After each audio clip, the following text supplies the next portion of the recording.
Good morning बच्चों। आज हम लोग कोऑर्डिनेशन कंपाउंड को और आगे कंटिन्यू करते हैं, है ना। अच्छा, एक बात सुन लो आप लोग बच्चों की, हम जो भी डाउट्स आपके आते हैं ना, नीचे कमेंट बॉक्स में अपने डाउट्स लिख दो आप, क्योंकि आप लिखोगे नहीं तो पता नहीं चल पाएगा ना। आपके जो डाउट्स आ रहे हैं, कुछ शीट मिल चुका हो कोऑर्डिनेशन कंपाउंड का, है ना। मैंने मैम से बोल चुका हूँ, तो मैम ने आपको शीट भेज दिया होगा कोऑर्डिनेशन कंपाउंड का। तो वो लोग सॉल्व करो, जो डाउट्स आ रहे हैं उस क्वेश्चन का नंबर लिख दो वहाँ पर। आप कमेंट के जो नीचे दिया है ना स्पेस, वहाँ कमेंट में आप लोग क्वेश्चन में डाउट आ रहा है उसे लिख दो, और जो क्वेश्चन नहीं आ रहा उसे लिख दो। फिर मैं इकट्ठा एक वीडियो बनाऊँगा, उन सब डाउट्स को इकट्ठा क्लियर कर दूँगा, ठीक है। आप नहीं पूछोगे तो वो डाउट्स आपके रह जाएंगे वहीं पर, ठीक है, क्योंकि आपके पास तो अभी हम अवेलेबल है नहीं कि वहाँ से क्लियर कर पाएँ। तो आपके पास यही तरीका है, आप कमेंट बॉक्स में नीचे अपने डाउट्स को लिख दो, हम उसको सॉल्व कर देंगे एक अलग सी वीडियो बनाकर। जितने भी डाउट्स आ रहे हैं सब इकट्ठा लिख दो। शीट मिला होगा, शीट सॉल्व करो। जेई मेंस वाले पेपर्स होंगे आपके पास, उससे भी सॉल्व करो। नीट का है उसे सॉल्व करो, एडवांस का उसे सॉल्व करो, पूरा सॉल्व करते रहो। अभी पहला काम तो सीट सॉल्व करो, सीट सॉल्व हो जाए तब नीट के पेपर सॉल्व करो, ठीक है। और जो डाउट सारे नीचे कमेंट बॉक्स में आप क्वेश्चन नंबर के साथ लिख दो, या फिर जो ग्रुप बना होगा आपका, व्हाट्सएप ग्रुप बना है तो उस पर आप, है ना, अपना डाउट पोस्ट कर दो, उससे मैं देख लूँगा क्वेश्चन को। तो आज हम कंटिन्यू करते हैं। हमने कल आपको लास्ट लेक्चर में एक दो होमवर्क दिया था, आपको याद होगा, है ना। वो होमवर्क क्या था, आपको मैंने 4 क्वेश्चन कराए थे, याद आ रहा है आपको। मैंने कहा तो जो स्ट्रॉन्ग फील्ड लिगेंड होता है, तो फिर से मैं एक बार हल्का सा रिवीजन करा देता हूँ। तो हमने पढ़ा था लिगेंड के टाइप। तो लिगेंड 2 कैटेगरी आ गई थी, एक स्ट्रॉन्ग फील्ड और एक वीक फील्ड आ गया था, है ना। तो स्ट्रॉन्ग फील्ड लिगेंड क्या होता है, तो हमने कहा था जहाँ पर कार्बन या नाइट्रोजन दिख जाए तो वो अपना स्ट्रॉन्ग फील्ड होगा, याद होगा आपको, है ना। कार्बन या नाइट्रोजन दिख जाए तो क्या बोलोगे, स्ट्रॉन्ग फील्ड होगा, ठीक है। फास्फोरस भी अगर लोन पे डोनेट कर रहा हो। लेकिन हम लोगों ने वहाँ पर कुछ एक्सेप्शन देख लिए थे। मैंने कहा था अगर कार्बन के साथ 3 ऑक्सीजन आ जाए तो वो वीक हो जाएगा, नाइट्रोजन के साथ 3 ऑक्सीजन आ जाए तो वीक हो जाए, 4 आ गए तो भी वीक हो गया, C2O4 वाला याद होगा आपको, और एक SCN वाला, है ना। फिर हमने देखा था जो स्ट्रॉन्ग फील्ड लिगेंड होता है उसका काम होता है इनर डी के 2 ऑर्बिटल खाली कराना। जो अंदर वाला डी था, इधर वाला डी था, लेफ्ट वाला, एक राइट में था एक लेफ्ट में था, 3D 4D। जो अंदर वाला डी उसे इनर डी बोलते थे और बाहर वाला डी को आउटर डी बोलते थे, याद होगा, है ना। तो जो अंदर जो स्ट्रॉन्ग फील्ड होता है उसका एक ही काम होता है, अंदर वाले डी के 2 ऑर्बिटल को खाली कराना। और जो वीक फील्ड होता है, स्ट्रॉन्ग फील्ड का काम क्या होता है, अंदर वाले डी के 2 ऑर्बिटल को खाली कराना। और वीक फील्ड क्या करता है, जहाँ जगह मिलता है बैठ जाता है, किसी को डिस्टर्ब तक नहीं करता वो, है ना। तो ये सब हम लोग पीछे लेक्चर में देख चुके हैं। उसके बाद हमने 2-4 क्वेश्चन कराए थे, बिल्कुल सभी अलग अलग केस के थे, और हमने 2-3 होमवर्क आपको दिए थे। अब 4 लिगेंड वाला क्वेश्चन आज मुझे कराना है, जो कि मैंने लास्ट में आपको होमवर्क दिया था, उसे मैच करा देता हूँ। और मैंने आंसर वैसे लिख दिया था, जिसका हो गया अच्छी बात, और ना हुआ हो तो आप ध्यान दो, जिसका हो चुका हो वो लोग भी मैच कराओ, और जिसका नहीं हुआ तो वो लोग समझो। चलो बताओ, यहाँ पर सेंट्रल मेटल एटम कौन है बोलो, निकिल।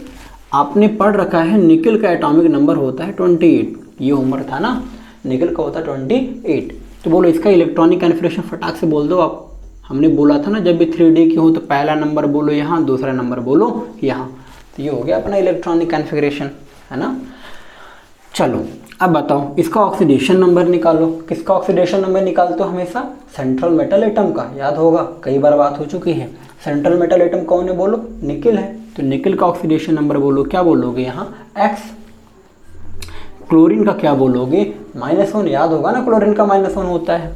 कितने क्लोरीन है बोलो, 4, इक्वल टू बोलो -2। समझ गए, नहीं समझ में आया। अरे जिसका हमने कहा था ऑक्सीडेशन नंबर हमेशा सेंट्रल मेटल एटम का निकालते हैं, तो सेंट्रल मेटल एटम निकिल है, तो उसका ऑक्सीडेशन नंबर X लिखो। क्लोरीन का बचपन से बढ़ा है, -1 होता है, और 4 क्लोरीन है, इक्वल टू -2। तो कैलकुलेट करोगे तो ये वैल्यू आ गई अपनी +2, है ना। चलो अब बताओ ये +2 का मतलब क्या है, कि निकिल से 2 इलेक्ट्रॉन निकल चुके हैं।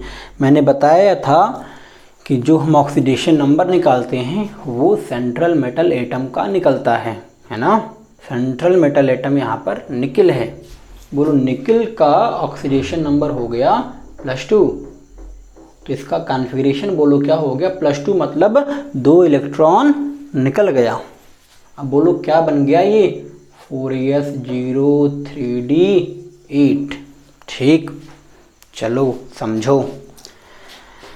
अब बताओ 3d, ये अपना 3d है, ये अपना 4s है, ये अपना 4p है, ये अपना 4d है। बताओ 3d में कितने इलेक्ट्रॉन, 8 इलेक्ट्रॉन। 1 2 3 4 5 6 7 8। बोलो हमने आपको बताया था अगर 6 लिगेंड हो और स्ट्रॉन्ग फील्ड हो तो उसका काम होता है 2 ऑर्बिटल खाली कराना, और 4 लिगेंड हो और स्ट्रॉन्ग फील्ड हो तो उसका काम होता है 1 ऑर्बिटल खाली कराना। तो बोलो ये स्ट्रॉन्ग है कि वीक, ये तो वीक है, तो वीक का काम जहाँ खाली मिलेगा वहीं बैठ जाएगा। बोलो खाली कहाँ मिला, यहाँ से 1 2 3 4, 4 क्लोरीन है ना, तो 4 ऑर्बिटल कवर करेंगे। बोलो 1 S है और 3 P है, तो इसका हो गया sp3। और हमने एक और शायद कल किया था, साइनाइड शायद था ना, हाँ साइनाइड था, NiCN4 2-। चलो बताओ क्या होगा। निकिल का एटॉमिक नंबर तो अभी पीछे लिखा है, इसको मैं डायरेक्ट लिखता हूँ अब 3d8। इसका ऑक्सीडेशन नंबर निकालो, x -1 × 4 = -2, तो x की वैल्यू आ गई +2।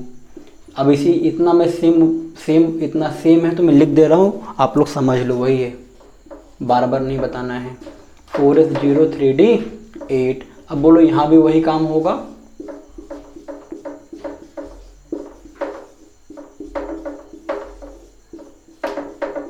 ठीक है, देखो ध्यान से आप, बोलो डी में कितने, 8 इलेक्ट्रॉन, 2 3 4 5 6 7 8। लिगेंड कितने हैं, 4। कैसा लिगेंड है, स्ट्रॉन्ग या वीक, स्ट्रॉन्ग। बोला कार्बन या नाइट्रोजन देखे तो क्या बोलना, स्ट्रॉन्ग, तो ये क्या है, स्ट्रॉन्ग। और 4 लिगेंड और स्ट्रॉन्ग तो 1 ऑर्बिटल खाली कराएगा, और 6 लिगेंड और स्ट्रॉन्ग तो 2 ऑर्बिटल खाली कराएगा। दोबारा सुन लो, अगर यहीं पर 6 लिगेंड होता तब इसको 2 ऑर्बिटल चाहिए होता, और 4 लिगेंड है तो इसको 1 ऑर्बिटल चाहिए। बोलो क्या करेगा, इसको बोलेगा स्ट्रॉन्ग है, चल तू उठ और पीछे जाकर बैठ, यही तो बोलेगा। चलो तो बोलो क्या बन जाएगा, इसको मैं हरा फट देता हूँ, बोलो कुछ ऐसा बन जाएगा।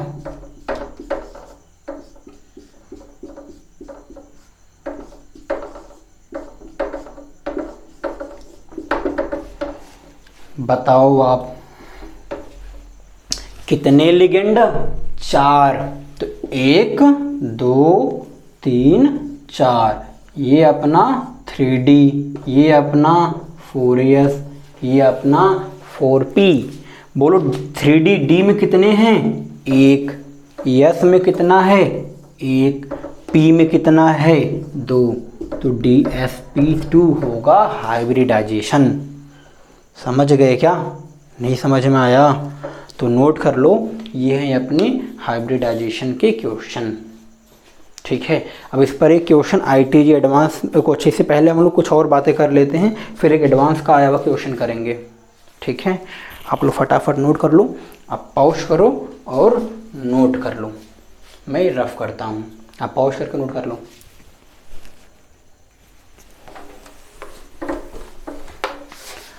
चलो ध्यान देना बच्चों, जितने क्वेश्चन हमने किया ना उसी क्वेश्चन पर हम दोबारा आते हैं और कुछ और नई चीज़ें सीखते हैं। देखो मैंने पहले बोला मैं बहुत ज़्यादा एग्जाम्पल पे नहीं जाने वाला हूँ, मैं कम से कम एग्जाम्पल्स में आपको सिखाने का प्रयास करूँगा जिससे आप कम मेहनत में ज़्यादा गेन कर पाओ, है ना। चलो तो एक बार देखो, अभी हमने हाइब्रिडाइजेशन निकालना सीख लिया। अब ध्यान दो, देखो अभी हमने आपको जो पहला क्वेश्चन कराया था ये था CONH3 6+2। देखो इससे हम लोग क्या क्या निकाल सकते हैं, पहले मैं आपको वो बता दूं। देखो पहला हम ये निकाल सकते हैं, इसमें क्वेश्चन कैसे कैसे पूछ सकता है, क्या क्या पूछ सकता है।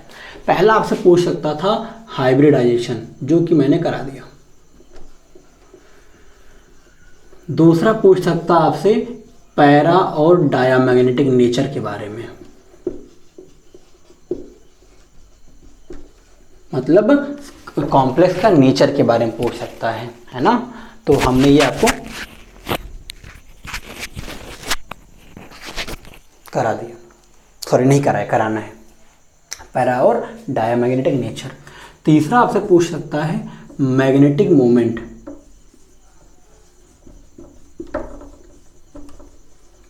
इसे शॉर्ट में mm से डिनोट करते हैं, mm मैग्नेटिक मोमेंट, mm लिखते हैं, इसे डिनोट म्यू से करते हैं, है ना। 3 क्वेश्चन। तो और अपने से क्या पूछ सकता है, और पूछ सकता है इनर ऑर्बिटल कॉम्प्लेक्स है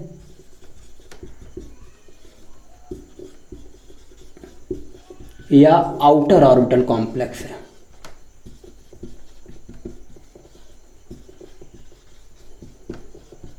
ठीक है, और क्या पूछ सकता है, कोई कॉम्प्लेक्स दिया है वो लो स्पिन कॉम्प्लेक्स है या हाई स्पिन कॉम्प्लेक्स है।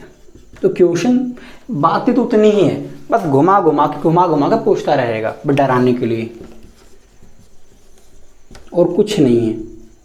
आप समझ चुके हो इतना, तो समझ लो खत्म हो चुका है, इतनी बातें सब आसान है, कुछ नहीं है ना। और तो कुछ नहीं पूछ सकता। हाइब्रिडाइजेशन पूछ सकता है, para diamagnetic nature, magnetic movement, inner orbital लो स्पिन, बस ये सब पूछेगा, है ना। चलो देखते हैं इतना, ठीक है, आगे आगे देखा जाएगा। चलो इसी क्वेश्चन के लिए तो हमने हाइब्रिडाइजेशन निकाल लिया, पैरा डाया तो समझ ही जाओगे आप, ठीक है। देखो ये मैग्नेटिक मोमेंट का एक फॉर्मूला होता है, मैं लिख देता हूँ। Magnetic moment mu equal to होता है √n+2। n is the number of odd electron, number of odd electron, ठीक है। चलो और समझो। देखो इस क्वेश्चन मैंने कराया हुआ, पीछे कॉपी देखो मैं फिर से रिपीट करता हूँ एक बार, मैं दोबारा इसलिए करा दे रहा हूँ जिससे एक बार आपको जो है ना कॉन्सेप्ट क्लियर हो जाए। देखो ये मैं अलग अलग क्वेश्चन नहीं कराने जा रहा हूँ, अलग अलग क्वेश्चन कराने कोई मतलब नहीं है। आप एक क्वेश्चन करो, उसके बारे में पूरा डिटेल पता कर लो। जब एक के बारे में पता हो जाएगा ना, तो अगले 50 क्वेश्चन आप खुद कर ले जाओगे। और मैं आपको अलग अलग 5 क्वेश्चन करा दूं और 5 क्वेश्चन आपको एक सिखाऊंगा, तो आप लोग कन्फ्यूज हो जाओगे, और मैं कन्फ्यूज करना नहीं चाहता आपको। चलो ध्यान दो, इस क्वेश्चन को देखो ध्यान से। आप बताओ, यहाँ पर कोबाल्ट का एटॉमिक नंबर, मैं फिर से वही कर रहा हूँ जो पीछे किया था, ध्यान समझो। 27 होता है, मैं डायरेक्ट लिख रहा हूँ फटाफट, बोलो इसका इलेक्ट्रॉनिक कन्फिग्रेशन 4s2 3d7, यही था ना। चलो देखो, अब बताओ इसका ऑक्सीडेशन नंबर, अब मैं फटाफट थोड़ा लिखता हूँ। अब बताओ ऑक्सीडेशन नंबर कितना आ गया, +2, है ना। बताओ तो कोबाल्ट +2 का इलेक्ट्रॉनिक कन्फिग्रेशन कितना आएगा, बोलो 4s03d7। अरे कोबाल्ट का X बोला, अमोनिया का 0 बोला, 6 अमोनिया इक्वल टू +2। अब ध्यान से देखो आप, बोलो 3d 4s 4p 4d, बोलो 3d में कितने इलेक्ट्रॉन हैं, 7। 1 2 3 4 5 6 7। बताओ लिगेंड कैसा है, स्ट्रांग या वीक, स्ट्रांग फील्ड है। तो काम क्या है इसका, 2 ऑर्बिटल खाली कराओ। तो क्या बोलेगा, इसको यहाँ धक्का दे दिया था, याद होगा। तो आपको देखो जैसे पीछे धक्का दिया था, ये बन गया था,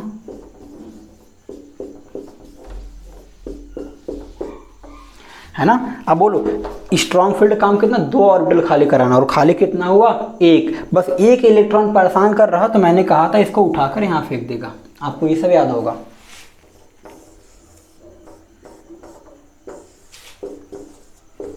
मैं फिर से उसी एग्जाम्पल को ले रहा हूँ जिससे आपको लिंक बनाना थोड़ा आसान हो जाना है। क्वेश्चन लूँगा तो आपको दिक्कत आ जाएगी थोड़ा, है ना। चलो अब समझो थोड़ा सा, अब ध्यान देना, बोलो कितने लिगेंड थे? 6 लिगेंड। तो 1 2 यहाँ तक हम लोगों ने किया था, 4 5 6। अब थोड़ा समझो, तो यही क्वेश्चन के लिए हाइब्रिडाइजेशन पूछे तो क्या आंसर बोलोगे? देखो अब इसी क्वेश्चन के हम आंसर लिखते हैं, ये 5 आंसर इसी क्वेश्चन में देखो यही क्वेश्चन देगा, इनमें पांचों में से कुछ भी पूछ सकता है। पूछेगा बताओ ये लो स्पिन कॉम्प्लेक्स है, हाई स्पिन कॉम्प्लेक्स है, ये इनर ऑर्बिटल कॉम्प्लेक्स है, आउटर ऑर्बिटल कॉम्प्लेक्स है, मैग्नेटिक मोमेंट बताओ इसका। इसी क्वेश्चन को लेकर पांचों में से कुछ भी पूछ सकता है। चलो बताओ आप, देखो बताओ अगर मैं इसका पहला आंसर बताऊं, इसका आंसर नंबर 1, बोलो इसका हाइब्रिडाइजेशन आप क्या बोलोगे? 3D में कितने हैं बोलो? ये 3D है ना, ये 4s है, 4p है, 4d है, तो 3D में कितने हैं बोलो? 2d2sp3। बोलो इसका पहला आंसर क्या हो गया? d2sp3। आंसर 2 बोलो। अगर मैं पैरा डाया पूछूं, देखो अगर मैंने बताया था, आपने वैसे पढ़ा भी होगा कि अगर एक भी अकेला इलेक्ट्रॉन मिल जाए, एक भी अनपेयर्ड इलेक्ट्रॉन मिल जाए, तो आप बोल देना पैरा। क्या बोलना? पैरा। एक भी सिंगल अनपेयर्ड मिल जाए तो क्या बोलोगे? पैरा।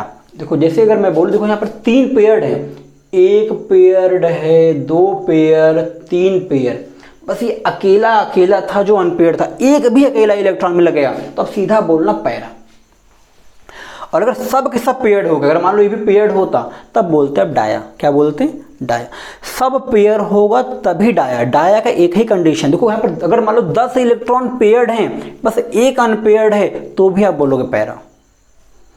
और सब के सब पेयर्ड हैं, सब पेयर्ड हैं, तभी बोलोगे आप डाया। तो बोलो यहाँ पर एक भी अकेला इलेक्ट्रॉन अनपेयर्ड दिखा क्या? एक भी अगर अनपेयर्ड दिख गया तो आप बोलोगे पैरा। तो बोलो इस दूसरे का आंसर क्या होगा? पैरामैग्नेटिक। अगर फिर से रिपीट कर रहा हूं, अगर एक भी अनपेयर्ड, एक भी अकेला इलेक्ट्रॉन दिखे तो आप बोलना पैरा। तो अकेला दिख गया तो क्या बोलोगे? पैरा। चलो इसमें क्वेश्चन 3 क्या पूछ सकता है? देखो magnetic moment mu equal to होता है ओवर रूट n+2। n क्या है? Number of odd electron. तो बोलो कितने ऑड इलेक्ट्रॉन हैं? 1। तो यहाँ n की वैल्यू कितना रख दो? बोलो 1। तो बोलो म्यू इक्वल टू क्या हो गया? 1 1+2। समझो n जितने, देखो वैसे तो अब 2 2 4 2 6 7 इलेक्ट्रॉन नहीं, बस जो अकेला इलेक्ट्रॉन है उसी वैसे को n बोलते हो, पूरे नहीं, बस अकेला बोलो, यही है ना। अगर मान लो ये भी पेयर्ड होता तब n की वैल्यू 0 हो जाता, अगर ये भी पेयर्ड होता तो इनकी वैल्यू क्या हो जाता? 0। लेकिन जो अनपेयर्ड है ना वही अपना n है। तो नंबर ऑफ ऑड इलेक्ट्रॉन कितने हैं बोलो? 1। बोलो वैल्यू कितनी आ गई? √3। अब 4 पूछ ले। इनर, देखो अगर अंदर वाला d यूज हुआ, देखो D2 मतलब क्या? ये वाला d। अगर ये लिगेंड ने इस d को यूज करा, इस d को यूज करा अंदर वाले को, तो आप बोलोगे इनर ऑर्बिटल। अंदर का d तो इनर ऑर्बिटल, इस d को मतलब बाहर का d तो आउटर ऑर्बिटल। तो बोलो इसने अंदर वाला यूज किया है या बाहर वाला? अंदर वाला। देखो लिगेंड यहीं पर है ना, 1 2 3 4 5 6। लिगेंड कहां पर है? अंदर है। अंदर में है लिगेंड तो इनर ऑर्बिटल, बाहर वाले पर है तो आउटर ऑर्बिटल। तो बोलो यहां पर अंदर वाले में तो क्या बोलोगे? Inner orbital.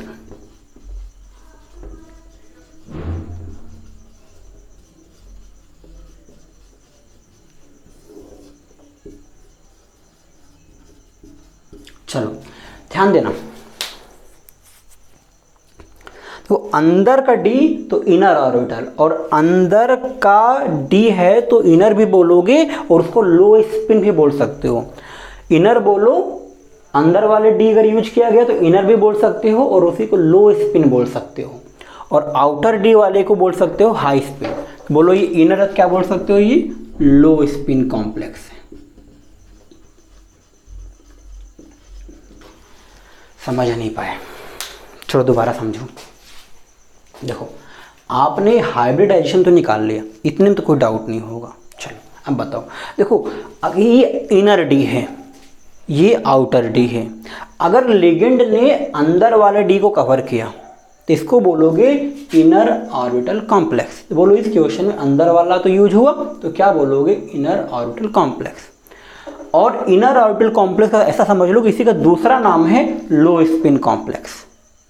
Inner orbital complex का ही दूसरा नाम ऐसा समझ लो कि इसी का दूसरा नाम है लो स्पिन कॉम्प्लेक्स। और आउटर ऑर्बिटल कॉम्प्लेक्स का ही दूसरा नाम है हाई स्पिन कॉम्प्लेक्स। तो बोलो ये क्या है, इनर डी है, मतलब लो स्पिन कॉम्प्लेक्स है। अब बताओ इसका magnetic moment mu equal to n+2, n number of odd electron, total number of electron नहीं, नंबर ऑफ ऑड इलेक्ट्रॉन। देखो ये इवन है, इवन है, इवन है, 2 2 2, इवन इवन इवन। ऑड तो यही है, एक अकेला है ना, तो क्या बोलोगे n की वैल्यू हो गई 1। ठीक है, पुट कर दिए फॉर्मूले पर वैल्यू आके। अब देखो पैरा या डाया, मैंने कहा अगर एक भी अकेला इलेक्ट्रॉन मिल जाए, एक सिंगल अकेला मिल गया, तो क्या बोलोगे आप, पैरामैग्नेटिक। अगर ये भी पेयर्ड होता तब बोलते आप डायामैग्नेटिक। पॉज करो और नोट करो।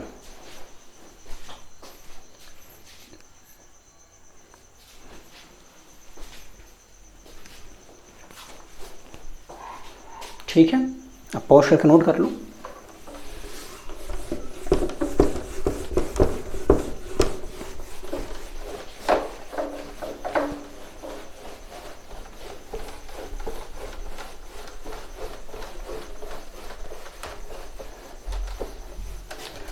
इसके अलावा जो मैंने और 5 क्वेश्चन लिखे थे वो सब आपके लिए मैं होमवर्क में डालता हूँ, उसको आप दोबारा करना और मैं नेक्स्ट क्लास में इसका फिर से आंसर बताऊंगा।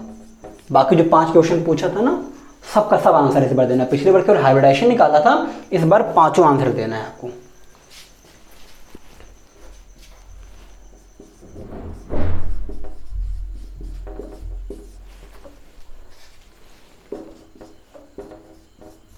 एक तो मैंने पहला करा दिया, दूसरा तीसरा चौथा में दे रहा हूं आपको।